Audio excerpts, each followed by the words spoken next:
وإذ ابتلى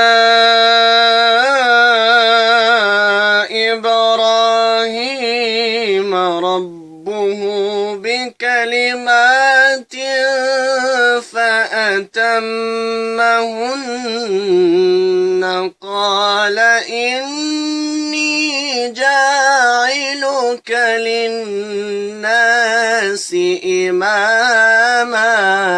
الله. قال ومن ذريتي قال لا ينال عهدي الظالمين.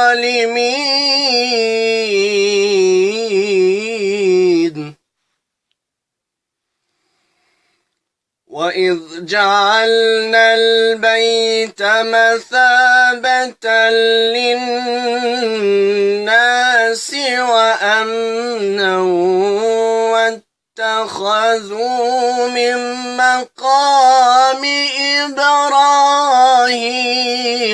مصلى